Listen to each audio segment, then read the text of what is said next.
ਖਬਰਾਂ ਦੇ ਇਸ ਬੁਲੇਟਿਨ 'ਚ ਤੁਹਾਡਾ ਸਵਾਗਤ ਹੈ। ਮੈਂ ਹਾਂ ਸਵਰਨਜੀਤ ਸਿੰਘ। ਪਹਿਲਾਂ ਪੇਸ਼ ਨੇ ਚੋਣ ਦੀਆਂ ਖਬਰਾਂ। ਜੋ ਬਾਈਡਨ ਨੇ ਰਿਪਬਲਿਕਨ ਡੋਨਾਲਡ ਟਰੰਪ ਨੂੰ ਰਾਸ਼ਟਰਪਤੀ ਚੋਣਾਂ ਵਿੱਚ ਦਿੱਤੀ ਮਾਤ। ਜੋ ਬਾਈਡਨ ਅਮਰੀਕਾ ਦੇ 46ਵੇਂ ਰਾਸ਼ਟਰਪਤੀ ਹੋਣਗੇ। ਭਾਰਤ ਦੇ ਰਾਸ਼ਟਰਪਤੀ, ਉਪ ਰਾਸ਼ਟਰਪਤੀ ਅਤੇ ਪ੍ਰਧਾਨ ਮੰਤਰੀ ਨੇ ਅਮਰੀਕਾ ਦੇ ਨਵੇਂ ਚੁਣੇ ਗਏ ਰਾਸ਼ਟਰਪਤੀ ਜੋ ਬਾਈਡਨ ਅਤੇ ਉਪ ਰਾਸ਼ਟਰਪਤੀ ਕਮਲਾ ਹੈਰਿਸ ਨੂੰ ਵਧਾਈਆਂ ਦਿੱਤੀਆਂ।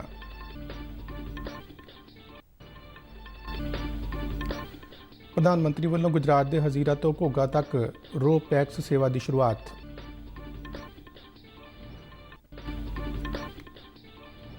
ਪ੍ਰਧਾਨ ਮੰਤਰੀ ਨਰਿੰਦਰ ਮੋਦੀ ਨੇ ਕਿਹਾ ਕਿ ਸਰਕਾਰ ਪੋਤ ਆਵਾਜਾਈ ਮੰਤਰਾਲਾ ਦਾ ਨਾਮ ਬਦਲ ਕੇ ਪੋਤ ਆਵਾਜਾਈ, ਜਹਾਜ਼ ਰਾਣੀ ਤੇ ਜਲ ਮਾਰਗ ਮੰਤਰਾਲਾ ਕਰਨ ਜਾ ਰਹੀ ਹੈ। ਮੁਸਲਿਮ ਭਾਈਚਾਰੇ ਦੇ ਲੋਕਾਂ ਲਈ ਅਗਲੇ ਵਰ੍ਹੇ ਹੱਜ ਤੇ ਜਾਣ ਲਈ ਆਨਲਾਈਨ ਅਰਜ਼ੀਆਂ ਦੀ ਪ੍ਰਕਿਰਿਆ ਸ਼ੁਰੂ ਹੋਈ।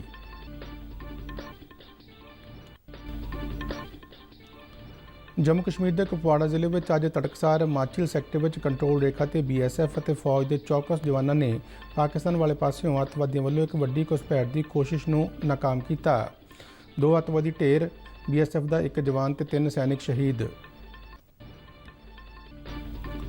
ਦੇਸ਼ ਭਰ ਵਿੱਚ ਕੋਵਿਡ-19 ਤੋਂ ਸਿਹਤਯਾਬ ਹੋਣ ਦੀ ਦਰ ਵੱਧ ਕੇ 92% ਤੱਕ ਪੁੱਜੀ।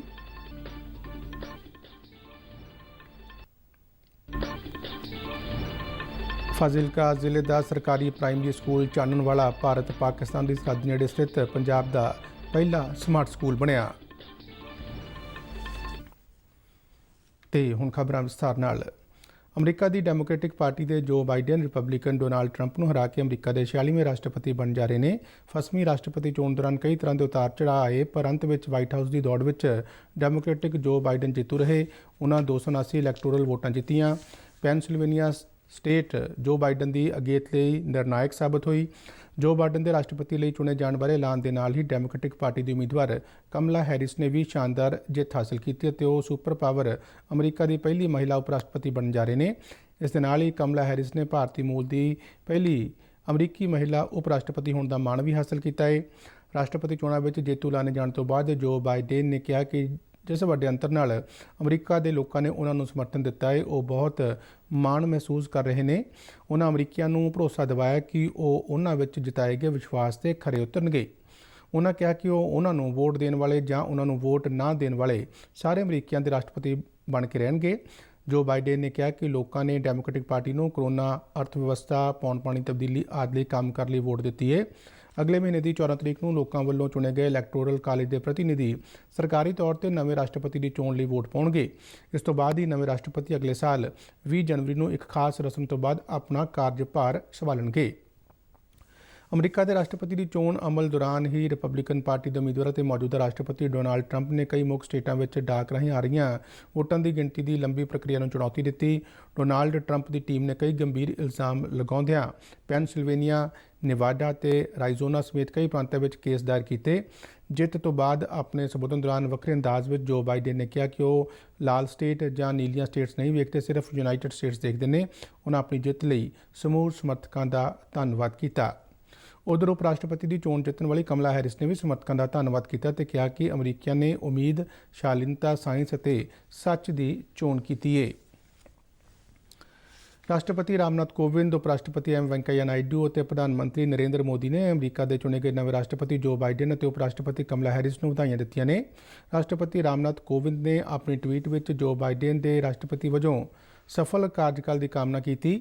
ਉਹਨਾਂ ਕਿਹਾ ਕਿ ਉਹ ਭਾਰਤ ਤੇ ਅਮਰੀਕਾ ਦੇ ਸੰਬੰਧਾਂ ਨੂੰ ਹੋਰ ਮਜ਼ਬੂਤ ਬਣਾਉਣ ਲਈ ਕੰਮ ਕਰਨ ਲਈ ਤਤਪਰ ਨੇ।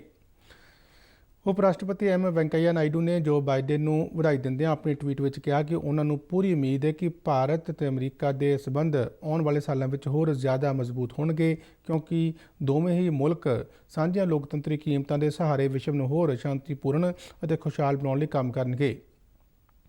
ਪ੍ਰਧਾਨ ਮੰਤਰੀ ਨਰਿੰਦਰ ਮੋਦੀ ਨੇ ਵੀ ਜੋ ਬਾਈਡਨ ਅਤੇ ਕਮਲਾ ਹੈਰਿਸ ਨੂੰ ਚੋਣਾਂ ਵਿੱਚ ਜਿੱਤ ਲਈ ਵਧਾਈ ਦਿੱਤੀ। ਆਪਣੇ ਟਵੀਟ ਵਿੱਚ ਮੋਦੀ ਨੇ ਕਿਹਾ ਕਿ ਜੋ ਬਾਈਡਨ ਨੇ ਉਪ ਰਾਸ਼ਟਰਪਤੀ ਵਜੋਂ ਵੀ ਭਾਰਤ ਅਤੇ ਅਮਰੀਕਾ ਦੇ ਸੰਬੰਧਾਂ ਦੀ ਮਜ਼ਬੂਤੀ ਲਈ ਅਨਮੋਲ ਯੋਗਦਾਨ ਦਿੱਤਾ। ਪ੍ਰਧਾਨ ਮੰਤਰੀ ਨੇ ਕਿਹਾ ਕਿ ਉਹ ਇੱਕ ਵਾਰੀ ਫਿਰ ਭਾਰਤ ਅਤੇ ਅਮਰੀਕਾ ਦੇ ਸੰਬੰਧਾਂ ਨੂੰ ਨਵੀਆਂ ਉਚਾਈਆਂ 'ਤੇ ਲਿਜਾਣ ਲਈ ਇਕੱਠੇ ਕੰਮ ਕਰਨ ਲਈ ਤਤਪਰ ਨੇ। ਅਮਰੀਕੀ ਉਪ ਰਾਸ਼ਟਰਪਤੀ ਦੀ ਚੋਣ ਜਿੱਤਣ ਵਾਲੀ ਕਮਲਾ ਹੈਰਿਸ ਨੂੰ ਵਧਾਈ ਦਿੰਦਿਆਂ ਪ੍ਰਧਾਨ ਮੰਤਰੀ ਮੋਦੀ ਨੇ ਕਿਹਾ ਕਿ ਉਹਨਾਂ ਦੀ ਸਫਲਤਾ ਨਾਲ ਇੱਕ ਨਵਾਂ ਰਸਤਾ ਖੁੱਲ੍ਹਿਆ ਹੈ ਅਤੇ ਉਹਨਾਂ ਦੀ ਚੋਣ ਭਾਰਤੀਆਂ ਅਤੇ ਅਮਰੀਕੀਆਂ ਦੋਨਾਂ ਲਈ ਮਾਣ ਦਾ ਵਿਸ਼ਾ ਹੈ। ਪ੍ਰਧਾਨ ਮੰਤਰੀ ਨਰਿੰਦਰ ਮੋਦੀ ਨੇ ਗੁਜਰਾਤ ਦੇ ਹਜ਼ੀਰਾ ਤੋਂ ਘੋਗਾ ਤੱਕ ਰੋਪ ਪੈਕਸ ਸੇਵਾ ਨੂੰ ਹਰੀ ਝੰਡੀ ਦਿਖਾਈ ਅਤੇ ਹਜ਼ੀਰਾ ਟਰਮੀਨਲ ਦਾ ਉਦਘਾਟਨ ਕੀਤਾ।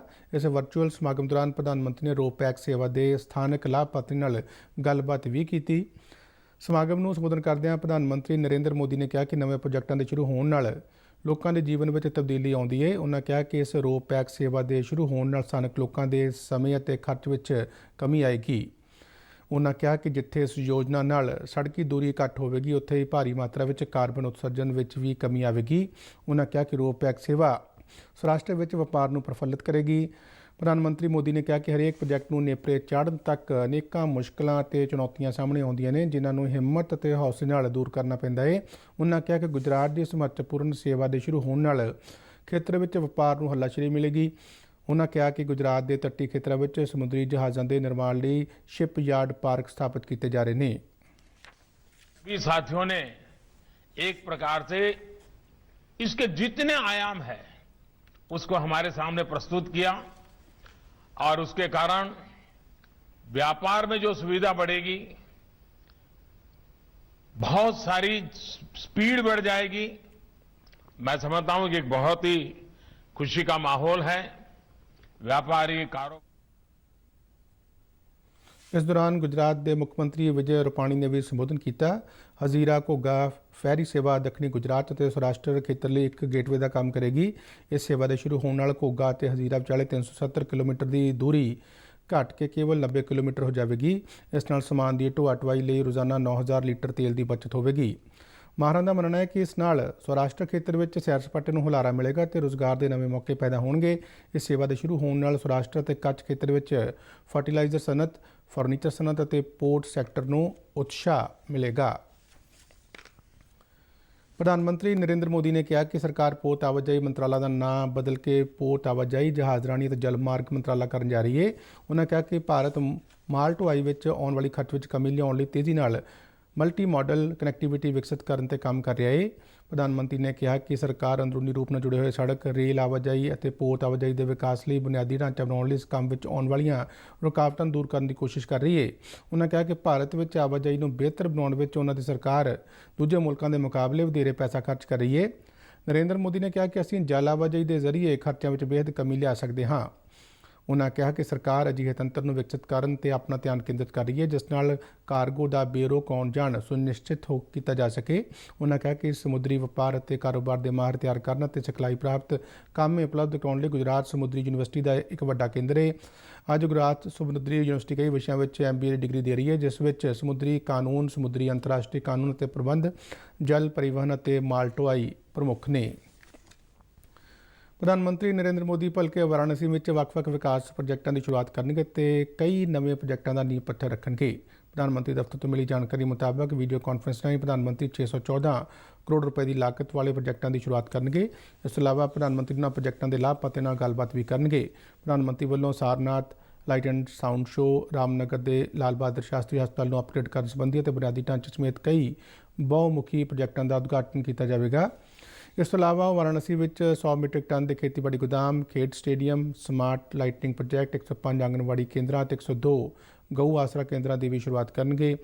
इस समागम दौरान प्रधानमंत्री मोदी काशी के दशवामेध घाट और खिड़कियां घाट के मुड़ विकास प्रोजेक्टों का नींह पत्थर भी रखेंगे।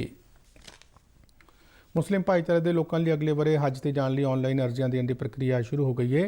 हज करने के चाहवान लोग 10 दिसंबर 2020 तक ऑनलाइन, ऑफलाइन या हज मोबाइल ऐप के जरिए अर्जी दे सकते हैं।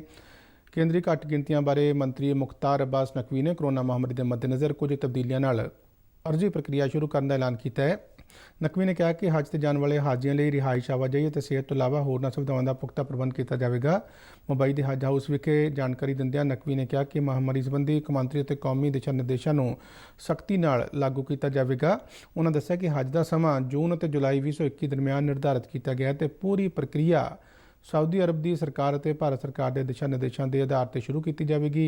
नकवी ने कहा कि महामारी को ध्यान में रखते हज अदा कर लिए जाने वाले हाजियों की उम्र में तब्दीली का फैसला लिया जा सकता है। इस तो इलावा हरेक हाजी को हवाई यात्रा करने तो 72 घंटे पहला कोरोना टैसट कराना होगा तो सऊदी अरब की संबंधित अथॉरिटी को मानता प्राप्त लैबोरेटरी तो PCR ਟੈਸਟ ਸਰਟੀਫਿਕੇਟ ਜਮ੍ਹਾਂ ਕਰਾਉਣਾ ਹੋਵੇਗਾ। ਮੁਖਤਾਰ ਅब्बास ਨਕਵੀ ਨੇ ਦੱਸਿਆ ਕਿ ਇਸ ਵਾਰ ਹਜ ਲਈ ਰਵਾਨਗੀ ਸਥਾਨਾਂ ਦੀ ਗਿਣਤੀ ਘਟਾ ਕੇ 10 ਕੀਤੀ ਗਈ ਹੈ, ਜੋ ਕਿ ਪਹਿਲਾਂ 21 ਸੀ। उन्होंने दस्सिया कि अहमदाबाद, बंगलुरु, कोची, दिल्ली, गुवाहाटी, हैदराबाद, कोलकाता, लखनऊ, मुंबई और श्रीनगर तो हज उड़ाना सऊदी अरब ਲਈ रवाना होणगीਆਂ। नकवी ने दस्सिया कि इस बारे महरम तो बिना श्रेणी में हज करने वाली महिलावां अगले बारे भी हज करने ਦੇ ਯੋਗ ਹਨ। उन्होंने दस्सिया कि महरम तो बिना श्रेणी में हज करने वाली महिलावां ਨੂੰ लॉटरी प्रणाली तो छूट दी गई है। जम्मू कश्मीर के कुपवाड़ा जिले में अज तड़कसार माचिल सैक्टर में कंट्रोल रेखा ते BSF के चौकस जवानों ने पाकिस्तान वाले पासों अतवादियों वालों एक वड्डी घुसपैठ की कोशिश को नाकाम कर दिता। BSF के एक बुलारे ने श्रीनगर में दस्सिया कि चौकस जवानों ने घुसपैठ की कोशिश कर रहे 2 अतवादियों को ढेर कर दिता, पर इस कार्रवाई दौरान BSF का एक कांस्टेबल और फौज के 3 सैनिक भी शहीद हो गए। इन्हों तो इलावा एक फौजी जख्मी भी दस्सिया जा रहा है। BSF अधिकारियों ने दस्सिया कि LOC ते तैनात सैनिकों ने अज तड़के 1 वजे कंडियाले तार लागे 3 शक्की अतवादी की हरकत देखी, पर जो उन्होंने वंगारिया गया तो उन्होंने वालों आत्म समर्पण की बजाय फायरिंग शुरू कर दी गई। भारतीय सैनिकों ने भी जवाबी फायरिंग की, जिस तो बाद मुकाबला शुरू हो गया। मारे गए अतवादी पासों एक AK राइफल और 2 बैग बरामद किए गए। देश भर में कोविड-19 तो सेहतयाब होने की दर वध के 92% तक पहुँच गई है। सेहत मंत्रालय वालों दी गई जानकारी मुताबक बीते 24 घंटे दौरान 49,000 तो वध मरीज़ ठीक होए। इस गिणती नाल हुण तक सेहतयाब होने वाले कुल मरीजों का अंकड़ा 78.5 लाख तो पार हो गया है। जानकारी मुताबक मौजूदा समय एक्टिव केसां की गिणती 5,12,000 है, जो कि कुल केसां का तकरीबन 6% है। मंत्रालय मुताबक बीते दौरान 45,674 नवे केसां की पुष्टि हुई है। इस तो इलावा महामारी नाल मौत दर घट के 1.5% तो हेठ आ गई है, जो कि दुनिया में सब तो घट है। बीते दिन कोविड-19 नाल 559 मौतां दर्ज की गई, जिस नाल कुल गिणती 1,26,121 हो गई है। आम तौर पर कहा जाता है कि सरहदी इलाकों में विकास की कमी होंदी है तो उत्थों के लोग सिक्ख्या समेत होर वक्-वक् बुनियादी सहूलतों तो वांझे रह जाते हैं, पर फाजिलका जिले में सरहद तो कुछ ही दूरी पर स्थित चानन वाला पिंड का सरकारी प्राइमरी स्कूल कुछ वक्री कहानी पेश करता है। यह स्कूल इत्थों के अध्यापकों, सरकार और इलाके के लोगों की बदौलत किसी भी शहर के प्राइवेट स्कूल तो घट नहीं है। चानन वाला सरकारी प्राइमरी स्कूल भारत पाकिस्तान की सरहद नेड़े स्थित पंजाब का पहला स्मार्ट स्कूल बनया है। इस स्कूल में दाखिल होंदियां ही कंधां ते बड़ी ही खूबसूरत चित्रकारी मन मूह लैंदी है। इन्ना नहीं स्कूल में हरियाली का खास ध्यान रखा गया है तो वड्डी गिणती में पेड़ पौधे लगाए गए हैं। हर क्लास में AC लगाया गया तो LED भी लगे हुए हैं। इस स्कूल में वधिया लाइब्रेरी और प्रोजैक्ट रूम भी है, जिथे बच्चों को विशेष तौर पर सिक्ख्या दी जाती है। बच्चों के प्रोग्राम लिए स्कूल में एक स्टेडियम बनाया गया है। होर तां होर इत्थे बनाई गई रसोई भी लोगों की खिच का केंद्र है। अध्यापक, मापे और विद्यार्थी सारे ही स्कूल का हिस्सा होने ते माण महसूस करते हैं। स्कूल के प्रिंसीपल लवजीत गरेवाल का कहना है कि उन्होंने स्कूल में चानन वाला पिंड दे ही नहीं सगों आले दुआले के कई पिंडों के बच्चे सिक्ख्या लई आउंदे ने। सारे 301 बच्चा साढ़े कोल कुल एजुकेशन हासिल कर रहा है और जिहदे सिर्फ साडे पिंड के लगभग सारे बच्चे आ चुके और लगले 8 पिंडों तो बच्चे साडे कोल इस स्कूल एजुकेशन लैण लई पहुँच रहे हैं। जिवें जिवें हुण सानूं जिवें गिणती वध रही है, सानूं पहलां उन्ने साधन पैदा करने पै रहे हैं और हुण सानूं थोड़ी मोटी एडमिशन सानूं रोकणियां पै रही हैं क्योंकि साडे साधन थोड़े पै जांदे हैं। उधर पिंड के लोगों का कहना है कि उन्होंने कदे सोचा भी नहीं सी कि उन्होंने बच्चे सरकारी स्कूल में प्राइवेट स्कूलों नालों भी वध सहूलतां नाल सिक्ख्या हासिल करनगे। पिंड वासियों ने इस स्कूल के मेहनती अध्यापकों ते दानी सज्जनां दा तहे दिलों धन्नवाद किया। इस नाल ही खबरों का बुलेटिन खत्म हुंदा है। आग्या दिओ, धन्नवाद।